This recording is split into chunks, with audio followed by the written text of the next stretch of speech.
اب اگلا سوال یہ کہ ہمارے جو مومن نے کیا ہے کہ اگر مرد عورت پہلے زنا کریں، عورت حمل یا بغیر حمل زنا کرے اور بعد میں شادی یا نکاح کرنا چاہے تو اس کے لیے شرعی حکم کیا ہے؟ یعنی ہمارے مومن نے سوال یہ کیا ہے کہ اگر ایک عورت ہے اور ایک مرد ہے، وہ آپس میں پیار و محبت کرتے ہیں اور وہ اس حد تک چلا جاتا ہے کہ وہ زنات کی حد تک چلا جاتا ہے اور بعد میں وہ عورت حاملہ ہو جاتی ہے، اور حاملہ ہو جانے کے بعد اب وہ مرد اس عورت سے شادی کرنا چاہتا ہے، تو کیا آیا وہ کر سکتا ہے یا نہیں کر سکتا؟ تو پہلی چیز تو یہ ہے کہ انہوں نے جو ہے پہلا حکم یہ ہے کہ وہ شادی کر سکتا ہے، وہ مرد اس عورت سے شادی کر سکتا ہے، اس میں کوئی قباحت نہیں ہے، لیکن وہ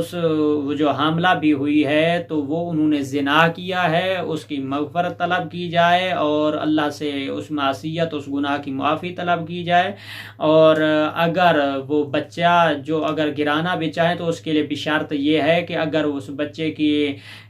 جسم میں روح داخل نہ ہوئی ہو تو پھر اس بچے کو گرایا جا سکتا ہے، اگر اس میں روح داخل ہو چکی ہو تو پھر اس بچے کو بھی نہیں گرایا جا سکتا، اور اگر بچہ 3 مہینے یا کچھ دن سے زیادہ اس کی مقدار جو ہے وہ چلی جائے، 3 مہینے سے زیادہ وقت گزر جائے، تو پھر اس کے اوپر کفارہ اور اس کی جو مقدار ہے وہ بیان کی گئی ہے اس کو ادا کرنا پڑے گا۔ باقی اگر وہ عقد کرنا چاہتے ہیں، شرعی طور پر وہ شادی کرنا چاہتے ہیں اور میاں بیوی بننا چاہتے ہیں ایک دوسرے، یعنی بیوی مرد کی زوجیت حق زوجیت میں جانا چاہتی ہے تو جا سکتی ہے، شرعی طور پر اس میں کوئی حرج نہیں ہے، اور لیکن یہ چیز ضروری ہے کہ جب وہ پریگننٹ ہوئی ہے یا وہ حاملہ ہوئی ہے تو اس کے حاملہ ہونے اور بچے کے جو اس کا بچہ ہے 3 مہینے کا 6 مہینے کا بہرحال، تو اس کے لیے پھر الگ الگ حکم ہے اور الگ اعتبار سے اس کے حکم کو وضع کرنا اور ان مومنین کے لیے پوچھنا جو ہے وہ ضروری ہے کہ کیا آیا جو ہے وہ عقد سے پہلے جو ہے اس نے جو ہے وہ زنا جو کیا تھا تو وہ بچہ وہ پریگننٹ ہو گئی تھی، یا آیا پہلے وہ زنا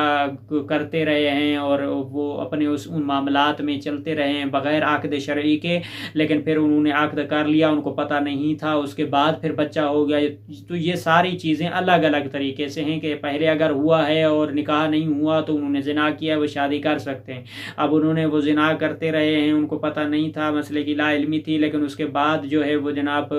شادی کر لیتے ہیں لیکن ان کو پتہ نہیں تھا، لیکن بچہ جو ہے وہ شکم میں آ چکا تھا یا کیا تھا، تو اس وقت اور مقدار کو جو ہے وہ معین کر کے اس کو واضح کرنا ہوگا، تو اس کے بعد پھر اس کے حکم کو جو ہے وہ معین کیا جائے گا۔ اور لیکن جو سوال تھا ہمارا مقصود جس کا جواب دینا آپ تک پہنچانا جو ہے وہ ضروری تھا، وہ یہ تھا کہ اگر وہ زنا کرتے ہیں پہلے اور بعد میں ایک دوسرے کے لیے وہ میاں بیوی بننا چاہتے ہیں تو پھر شرعی طور پر کوئی اشکال نہیں ہے، وہ بن سکتے ہیں۔ اور اسی سوال کے جواب کو اسی کے اوپر اختتام کر کے ہم اگلے سوال کی طرف جو ہے وہ چلتے ہیں۔